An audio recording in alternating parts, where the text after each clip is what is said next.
Asheebo Rojas and Coach Barry on with us. Here's the roundup of what we got on our agenda every Wednesday around lunchtime. We're going to start off with covering what Asheebo's got in the newspaper this week. Came out today. We'll talk. Actually, yeah, it did come out today. It's Wednesday. He'll talk about last week's scores and results. Well, again, back to the athlete of the week. Asheebo announced the athlete of the year.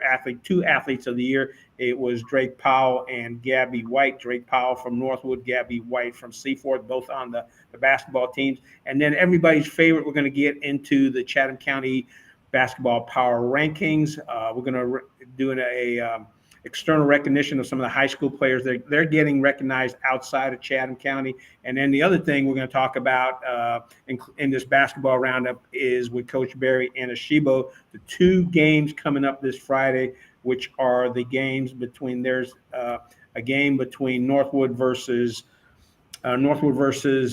Chatham Central, and also a game with Seaforth over at Jordan Matthews, both happening on the western side of the county. So with that, let's see. Asheebo's over there. Coach Barry's over there. I never know where I'm going to land up in this party of three. However, these are the guys that know what they're talking about when it comes to sports in Chatham County. So I'm going to go offline and kick it over to Asheebo. Yeah, so just getting into what we saw last week and the first week of the new year here in Chatham County. So start with wrestling. We had a tri-meet with Chatham Central, Northwood, and Northmore on the 3rd. And in that one, Northwood beat Chatham Central 66-12. Chatham Central lost to Northmore 30-54, and Northwood then beat Northmore 30-48. So Northwood had a good tri-meet there. And in their own dual meet on Friday with Fuquay Varina, they won 42-13. And then for Jordan Matthews, they lost to Southeast Alamance 24-58 and Bartley NC 36-45 in another tri-meet on January 3rd.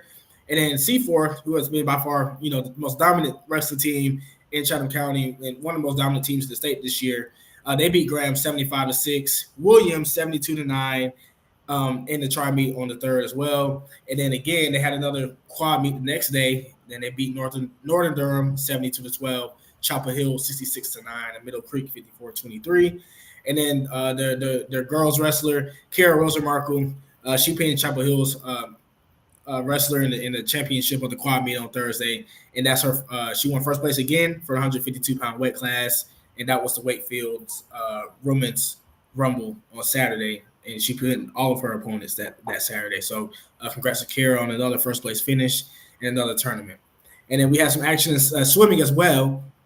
And in the meet alongside Chapel Hill, Riverside, Cedar Ridge, and Northern Durham, Woods Charter participated and finished 4th in the girls' results and 5th in the boys' results. For Woods Charter, freshman Daisy Collins finished 1st in the girls' 200 yards freestyle with a time of 1 minute and 55 seconds. And then she also finished 1st in the girls' 100 yards backstroke with a time of 1 minute and 10 seconds. And then we had some more action in indoor track. In the Just Don't Lose Classic on Saturday, Seaforth Jr. William Quickie finished 1st in the boys' 1,000-meter run with a time of 2 minutes and 37 seconds. And then Seaforth Jr. Jack Anstrom finished 1st in the boys' 3,200-meter run with a time of 9 minutes 31 seconds. So, yeah, and Northwood sophomore Lainey Babbo tied for 2nd in the girls' pole vault with Asheville's Peyton Casablanco reaching a mark of 9:06. And then Chatham Charter's Lucas Smith, who is signing to UNCW today at 3:45 at Chatham Charter, finished 2nd in the boys' 500-meter dash with a time of 1 minute and 7 seconds. So, yeah, that's a rundown of just all the other sports in Chatham County last week. All right, before we go on, I just want to let folks know, a lot of folks know the Hobbs family. Just wanted to let folks know that Griffin Hobbs was in a car accident this weekend. He's at the hospital. He's recovering. So if you like, feel free to reach out to the Hobbs, offer up your prayers. I said a prayer for Griffin the other night. You can just reach out to him and let him know that you're thinking about him. So are we ready to go on with the basketball stuff? Yes, sir. All right. Asheebo and Coach Barry, this is your kingdom. Let's do it.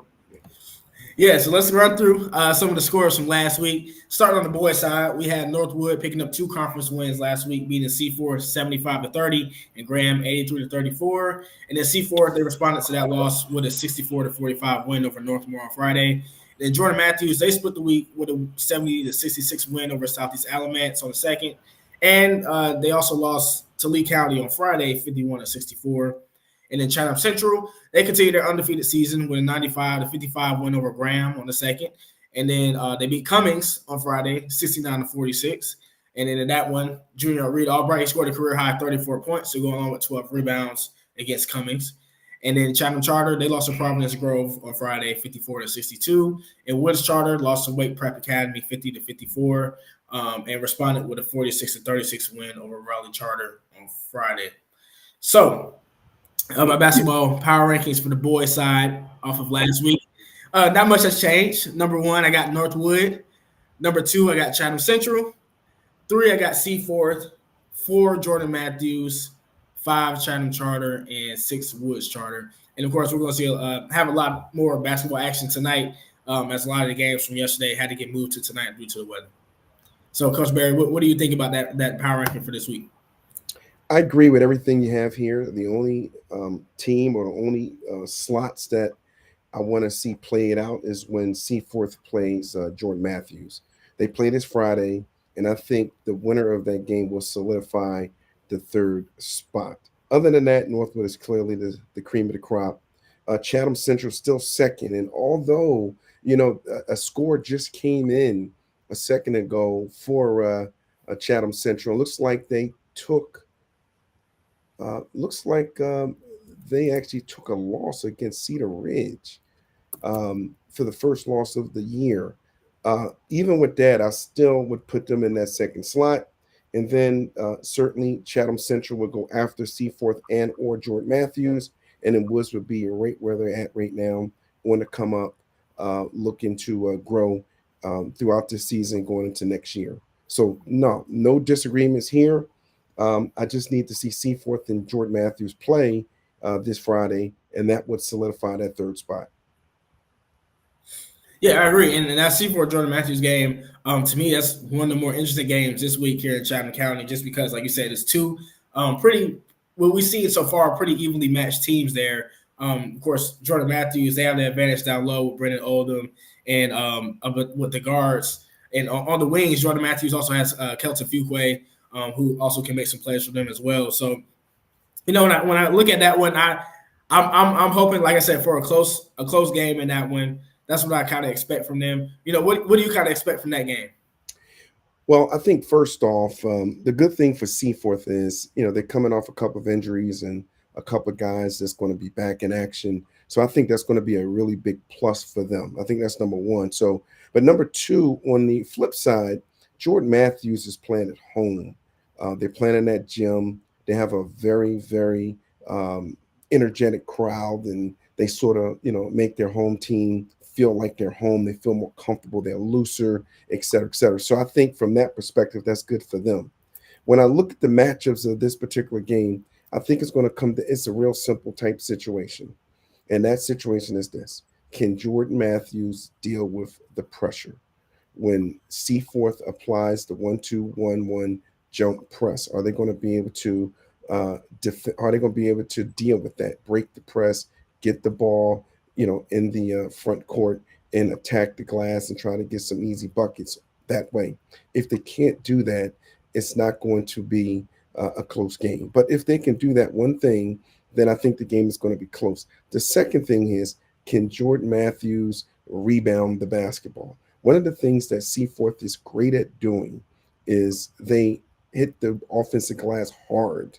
They score, and then they right back in your face with that 1-2-1-1 jump press. So, no, I'm very interested in that game. I do think Jordan Matthews with Brendan Oldham, as you mentioned before, and they have some skilled players at the 1 and the 2. I think it's a very intriguing matchup. I expect that game, assuming presses can be broken, I expect that game to be a nip and tuck game, 50-50 game. And at the very end, it's going to come down to what team makes the least amount of mistakes. And the team that makes the least amount of mistakes and do the things that's easy, like make layups, make free throws, don't turn the ball over, those types of things, then that's the team that's probably going to win that basketball game. Yeah, and I think for people who saw Seaforth and saw the score against Northwood, to kind of easily write them off and say, maybe they're not as good as as they thought. But Seaford, we know they can defend, especially like you said in that press. They're really active with on-ball defense.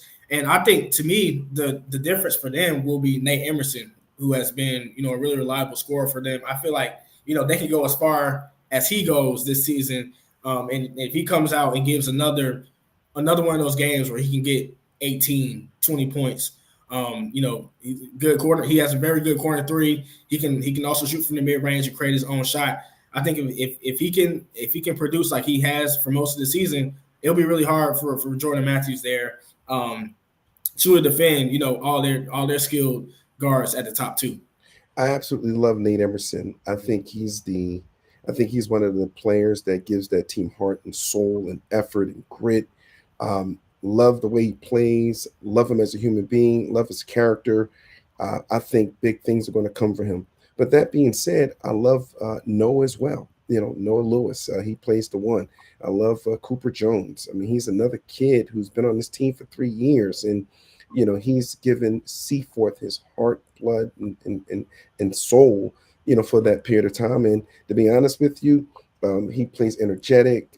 He's a scorer. He defends. He wants to be out there. He's taking on those leadership responsibilities. I saw a scenario at the game last week against Northmoor where a call didn't necessarily go in the favor of our point guard, and our point guard was about to say a couple of things, and I saw Cooper Jones go over and grab and said, "Listen, we okay. Let's jump on the next play." But that's the type of leadership that team. That's the type of leadership that he's bringing to that team. And then you look at a guy like Tyshawn. Tyshawn, he plays that 2 spot as well. And then you still have Lamar coming off the bench. This team definitely has some players that can compete pretty much with anybody.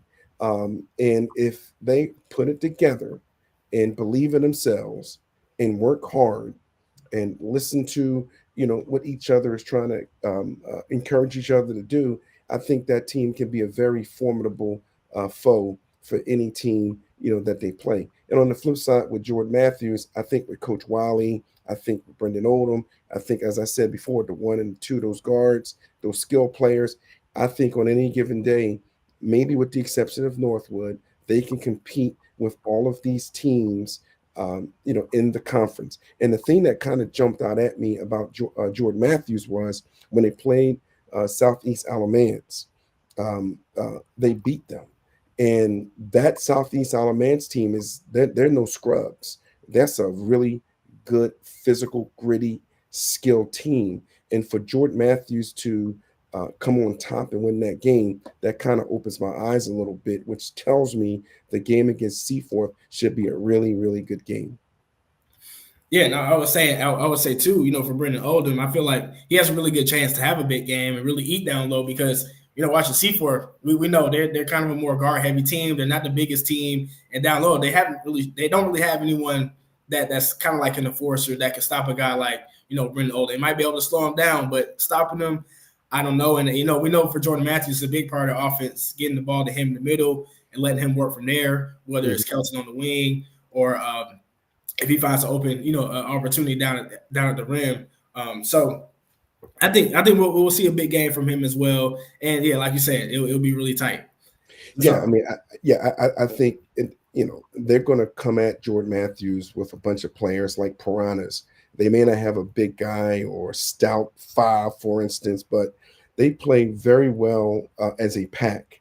So they'll put somebody on him, and they're going to bang him. I know Braxton Little is going to, come in the game. They might throw Cooper Jones on Brandon Oldham. So they got bodies that they can throw at him. They're not going to allow him to go one-on-one and just try to and score all day long. They'll throw doubles and triples at him if necessary. The big key for Jordan Matthews is who else outside of Brendan Oldham is going to step up, hit shots, make layups, break the press, those things. If those other guys don't step up, then I think Seaford is going to have their way. But if they do step up, as I said before, it should be a very, very competitive and interesting game.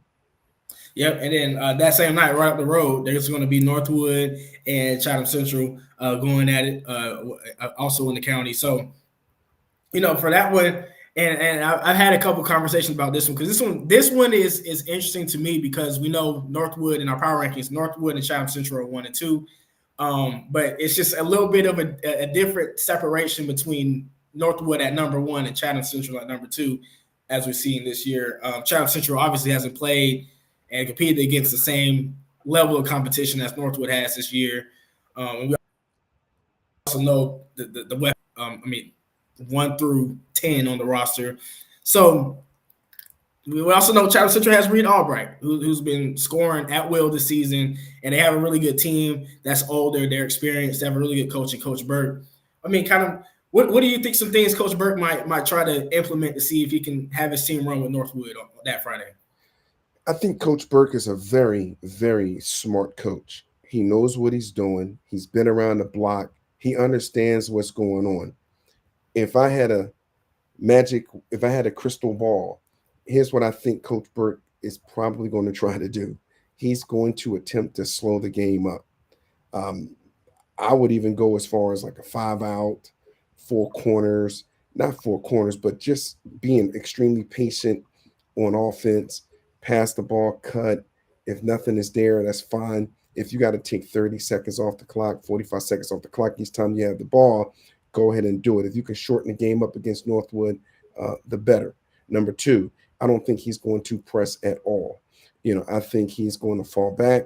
He's going to let Northwood bring it up, and he's going to try to force them to deal with his set defense. He may try to sneak attack him every once in a while and throw a press at him, but I think generally speaking on a play-to-play, on a possession-by-possession basis, I think he's going to fall back and play half-court defense. It wouldn't even surprise me if he decides to go play zone, because again, if you played on man, now you matched up with Drake Powell, you match up with Cam Fowler, you have Fred Whitaker, you have Bo Harvey, you got all these guys where it's going to be hard for him to match up with these guys across the board. And if you do those things, I'm not saying he's going to win the game because I don't think that's going to happen, but I think he can keep it competitive. If you just look at what Northwood has been doing to people in the conference, I think they have an average margin of victory of 30 to 40 points per team. Yep. And if you look at the teams that Chatham Central is beating in the conference, like the Seaforths of the world, they beat them by 8 points, 9 points. Northwood beat Seaford by 45, right? I believe, right? If you look at the scores with Graham and you start going down the list of some of the other teams that Central has played, those scores were vastly closer than what Northwood did. And Northwood actually pulled their starters in early third quarter for most of those games, and in some cases in the second quarter. So if I'm Coach Burke, those things that I mentioned, those are the type of tactics that I think is necessary to keep the game close or keep it competitive. And if Northwood has a calamity of mistakes, they might have a puncher's chance at least making it interesting. But short of that, I believe that Northwood is going to win the game comfortably. Yeah, and I think for Chatham Central, it's a little bit what we said about Jordan Matthews, right? If the other people around Reed, that's a big thing. They're going to have to find some offense outside of him because I'm sure Northwood's going to lock in on him. They're going to press as well. Chatham Central really is able to slow the game down and force Northwood into half court offense. So okay. So that's the trap. Mm-hmm. That's the trap. See, Northwood is going to go with that 1-3-1 full court press. And the truth of the matter is, if their mentality is if we can get a steal, wonderful. But that's not really what they're after. What they're trying to do is stress the opposing team to make them think about breaking this press. The minute you cross half court, they're going to fall back into this man-to-man defense. We're with that now. And so it's a stress initiator on the opposing team. That's number one. Number two, when a team, generally speaking, is being pressed, what they're going to do is they're going to push the ball up the court and they're going to look to get a layup or a high percentage shot. Well, by doing that, you speed the game up, which then feeds into what Northwood wants to do. Because if you play them in a fast pace, they built for this. This is how they play. So they get people to do this, and then that's how the game gets out of hand. So what I would basically suggest is when you being pressed, break the press. And if you have a layup on or 70 to 80% conversion rate type shot, go ahead and take that shot. Anything short of that, those high percentages, pull it back. And again, rinse and repeat. Take your time, look for a high quality shot, then go with it. But you have to contain the tempo. If you don't win the tempo game, it's going to be a long day at the office. If you recall, when Northwood played Seaforth, the game started out, okay, this ain't bad. I mean, Seaford is really surprising somebody. I mean, it's only a 6-8 point game. That's because the game started off slow. Yep. People were just kind of getting warmed up. But as the game progressed, the 1-3-1 stayed on top of Seaforth, and eventually the game started to speed up. Seaford started throwing the ball away, some turnovers, early shots, et cetera, sped it up. All of a sudden, by the time we get to halftime, the score is 48-16. This is the trap that Chatham Central has to avoid, or they're going to be another casualty of what Northwood does to teams. All right, let me ask both of you this question. And again, Northwood's the favorite in this game. However, should Chatham Central pull it off and upset Northwood, is that going to make Chatham Central the #1 team in the power rankings for next week? Asheebo, coach? Well, for me, the power rankings is just Chatham County. We're not looking at the whole state. So if Chatham Central does do it, I'll have to put them at #1. They'll have the head-to-head at that point until they meet again later this season. So I would say yes. What do you think, Coach? Yeah, on paper, I think you have to put them #1. It's real simple. When you have a conflict in terms of who's better, you put those two teams together, and whoever wins, that's the team that you have to put at the top. It's almost similar. Again, I'm going to throw an old school reference back at you. Way back in the day, Villanova played the mighty Hoyas, Georgetown Hoyas, and they played them in a championship game. 9 out of 10 times, Georgetown will probably win that game. They will probably win that game. But what happened was on that given day,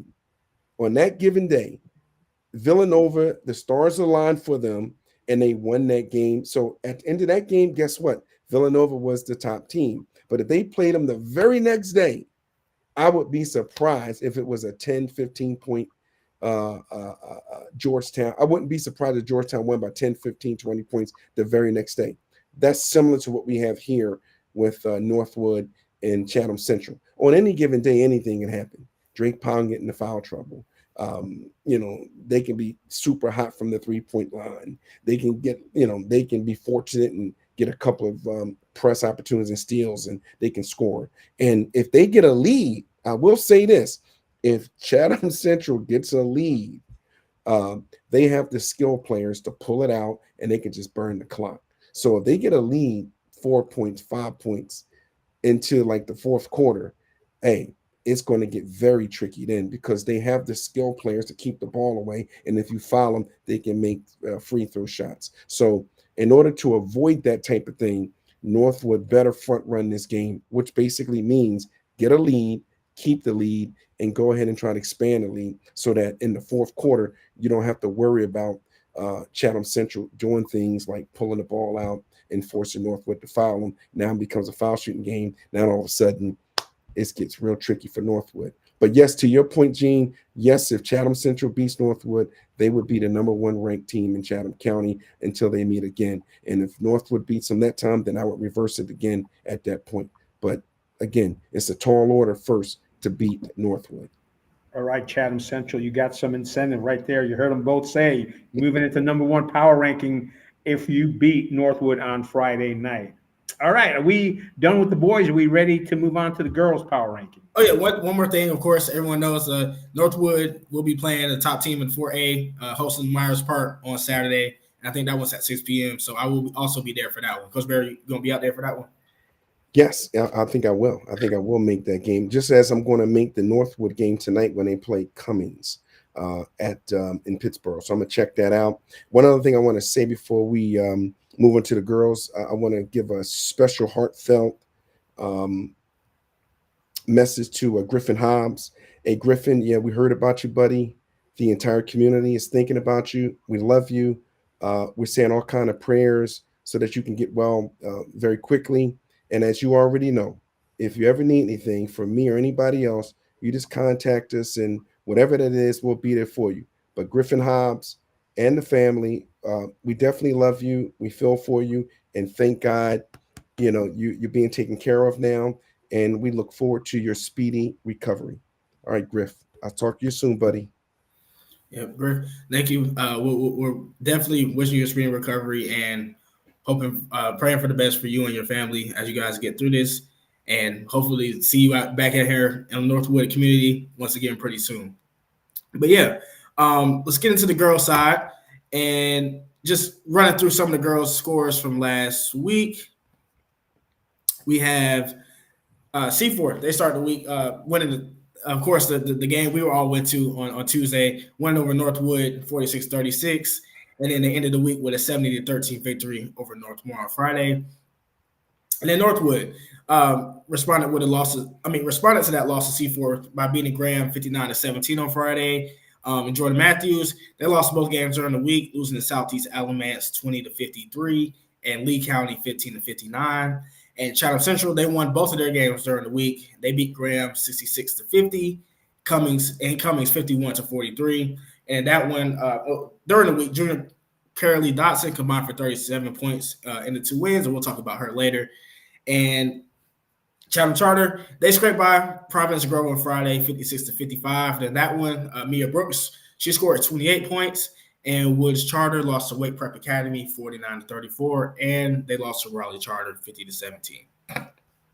So girls' power rankings for last week, not too much changes here either, but we got number 1, we got Seaford, number 2, Northwood, number 3, Chatham Charter, number 4, Chatham Central, number 5, Jordan Matthews, and coming at 6 is Woods Charter. So Coach Barry, what are you thinking about the girls' basketball power rankings and some of the girls' basketball games from last week? I 100% agree with you. Seaford at this one spot. You have Northwood, Chatham Charter, Chatham Central, Jordan Matthews, and Woods Charter. The game with Seaforth and Northwood, I believe, solidifies them as the clear front runners for 1 and 2. And I think the next team at that third spot, I think there's a big gap, in between. And I think that this is far from over, this rivalry between Seaforth and Northwood. I think that they're going to play again at Seaforth, I believe early the first week of February. I know that Northwood is chomping at the bit to go ahead and avenge that particular loss. So by no means is this over. And if they beat Seaforth, then now we rate back where they want to be. It's even Steven, and they rate there. Then you have to factor in that the conference tournament is going to kick in. And if this thing goes to plan, those teams are going to be 1 or 2. And eventually, as they go through the conference, then they're likely to meet up again in the conference championship. So that's going to be the third game. So that's 2 other opportunities potentially Northwood has. And then on top of that, assuming that these teams make the state playoffs, which I know they will, is a real possibility that they can also meet the 4th time. So yes, in the first round, Seaford, has the advantage, but there are potentially 3 more rounds. And as they always say, it's hard to beat a team 3-4 times in the same year, especially when they're so evenly matched as they are. Yeah, that one, we talked a little bit about that last week. It wasn't even matched. It was kind of a tale of 2 halves, and that we saw Northwood, out-hustle Seaforth in that first half. The Seaforth came back. They fixed some things defensively, got more active on the boards, and got the 10-point win in the second half. So Seaforth is at Jordan Matthews this Friday. I'll be at that one as well. Coach Barry, will you be out there? Yes, I'll definitely be at that one. I'm gonna be at that one and the one on Friday at Cummings. But yeah, I think listen, as much as I love Coach Piggy and what they're doing over there, to play that Seaforth girls team, that's going to be a very, very tall task to overcome playing that team. But I know Coach Pig's gonna have those girls ready to go. They're gonna go out there and do the best they can. But I expect Seaforth to be victorious in that for sure. Yep, I have to agree there. I think Seaforth's going to pull that win out pretty comfortably as well, because like we've seen, I mean, they've shown that they don't really they take care of who they got to take care of, right? They don't mess around with kind of this lesser competition, but against good teams, they also come up and rise to the occasion and also play well in those games. So I think it will be a good experience for some of those other players to get going as well. For Coach Bird, like Mia Moore, Katie, that may have not played as much. I mean, as well as they'd like to the past couple games, especially that Northwood game in that first half. I know they missed a lot of shots there, but yeah, I expect C4 to come out very comfortably on top in that one. I think the more interesting game of the week for the girls' side is that Northwood and Chatham Central game, also on Friday. And that one, I think that's going to be a battle, of course, down low with Carolee Dodson, the Glover twins. Guards, I'm not so sure. I think Natalia Whitaker, Skylar Adams, I think they're going to be way too much for Chatham Central's front court. I mean, well, yeah, the front court, but I mean, not the front court, the back court. They're guards, but they're big men down low. Carolee Dodson, Catherine Gaines will also get down there and get some buckets. I think that would be a more interesting matchup to see how it works out. And I think a big thing is rebounding for Chatham Central. They like to work off of second chance points and get those second chance opportunities with Dodson down low. So what do you see in that matchup? I think it's another tough matchup for Chatham Central. If you look at Chatham Central's strength, it's in the interior. The fives, the four, the threes. They're gritty, they tough. They're going to fight you tooth and nail. The problem is Northwood has the same thing with the Glover sisters as well as Nia Henry, so they can match that.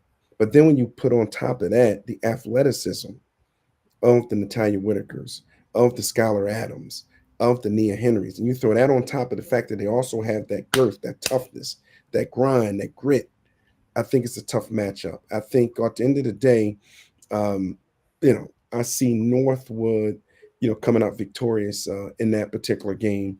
The biggest thing that Chatham Central has for them going into this game is in their gym.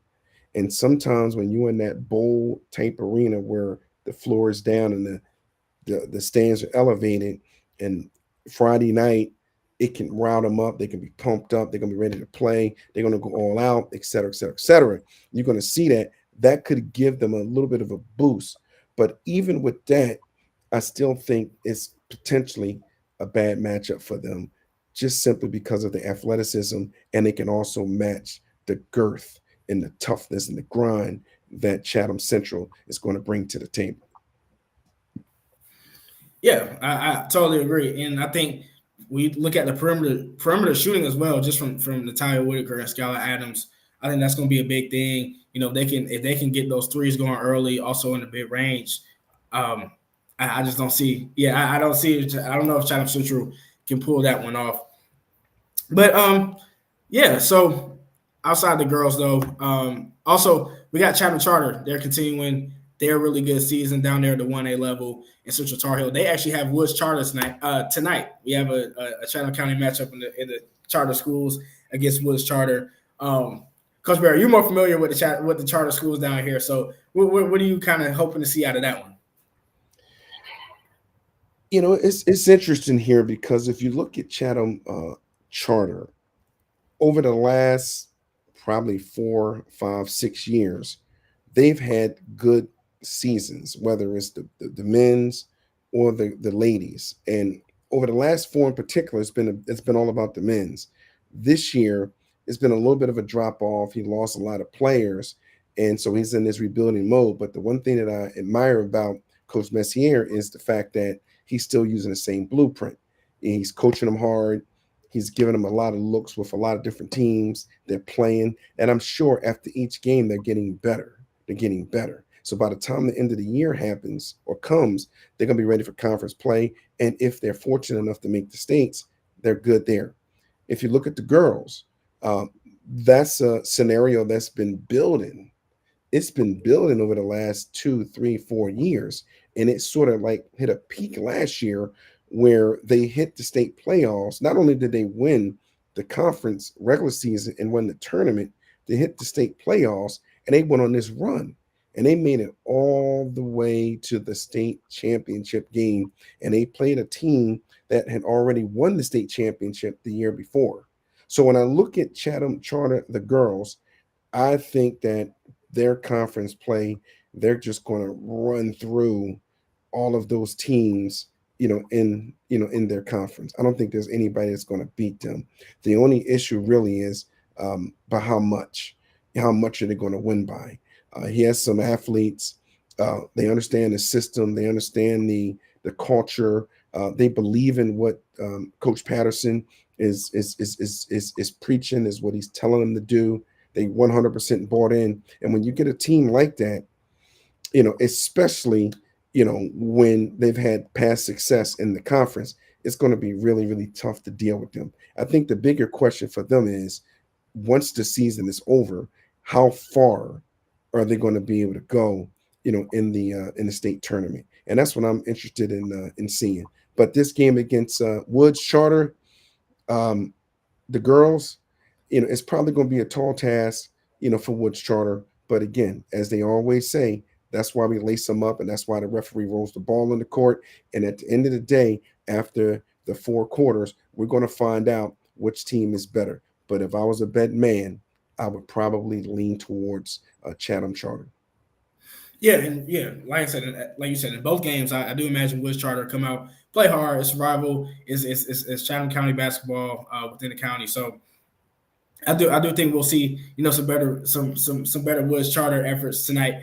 But I do think, especially on the girl side, you got the 1-2 punch with Mia and Hannah, which I think is interesting because, like you said, the girls they haven't played. Really, they're not going to see that much high level competition in the regular season, especially in conference play. But they have their championship experience. They did it last year, and then they add a really talented freshman who that's like a new piece this year for that playoff run. So. How I don't know. I guess how much do you think Hannah can help and add to this team if they do happen to make another run like they did last year? I haven't really seen Hannah play extensively, so I would rather not comment on that particular thing. But if it's anything like I heard, anytime you bring a guard, into the picture, a guard. I mean, especially at the high school level, any even in the pros, but it's especially important, with with the youth. You need to have a guard. If you look at all of these teams, the one thing that all of the good ones, the thing that's common with all of them is they have a very good guard. If you look at Northwood boys, they have Fred Whitaker. If you look at Seaforth girls, they have Gabby White, right? If you look at this team that you're talking about, you have that guard. I mean, so the guard play is critical because if another team can snuff out the guard, overwhelm the guard, you're going to basically affect the entire team because the guard is the person that's going to bring everybody into the picture. It's going to get everybody set the table, initiate the plays, sets people up for shots. And if you can snuff that out, then you have a very good shot at competing and probably, winning, the game. If you look at most of these teams, but a lot of the better teams, what are they doing? They want to come out man to man, and they want to put a significant amount of pressure on your guard to the point where it's hard for them to do anything. That's why they do it. They press you because if you don't have good guard play, you're not going to be able to pass the ball and weave through the press to get the ball up the court to give yourself a chance to score. But it depends on the guard. So without that guard, it's going to be very, very problematic for any team to have long-term success. And I think the addition of this guard for the Chatham Charter, it helps just from a macro level in those types of things, in those types of games, which gives your team still a good shot at winning, even if a team plays that way. Yeah, I saw Hannah play. I think their first game of the first home game of the season back in late November, and yeah, very aggressive guard, handles the ball very well to be a freshman, and to handle the ball for a team like this that has made the playoff run as deep as they did. So Chatham Charter there, but yeah, I know we're about to get running out of time. So Gene, you want to go ahead and get started on Athlete of the Week? Yeah, let's go ahead and do Athlete of the Week, and then you can tell people again where you guys are going to be Friday and Saturday. But go ahead, Athlete of the Week. Yeah, Athlete of the Week for the Chatham News and Record this week for January 1st is Chatham Central's girls basketball, Cara Dotson, in the Bears 66-50 win over Graham. She recorded a dominant 17-point, 18 rebound, double-double. 18 rebounds was also her season high. And also in that game, she just had a team high 7 assists. And then she followed that with a 20-point, 9-rebound game. And Friday's 51-43 win over Cummings. And as of January 8th, when we wrote this, Dotson is second in points and rebounds per game in the Mid-Carolina 1A-2A conference. And she's averaging 17 points and 10.7 rebounds per night. So congratulations to Cara Dotson down at Chatham Central. She's been having a great season so far and looking forward to see what she does against Northwood on Friday.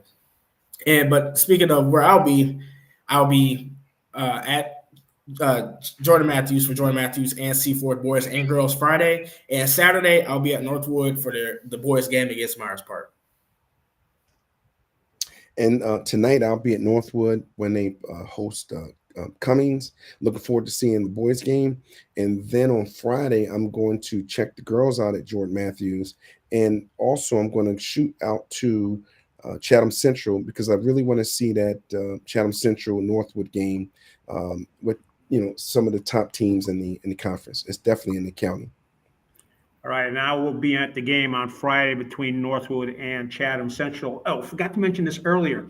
High School OT had come out with their rankings of the top 25 high school basketball teams in all of North Carolina. And as of this Monday, and I do an update on Mondays, Northwood is number 5 out of 25, and not Chatham Central, Jordan Matthews girls are number 9 on that list of 25. So I think that might be Seaford. I'm sorry. You're right. It's Seaforth. See, this is what happens when we run towards the end of the time when we got to get cut off. Folks, thanks for watching. Hey, we had over 700 of you watch last week. Tell your friends about it. Feel free to share it. And we'll see you again next Wednesday with lots more on basketball because there's lots more coming up either today and Friday and Saturday. Thanks for watching. Everyone, thank you very much.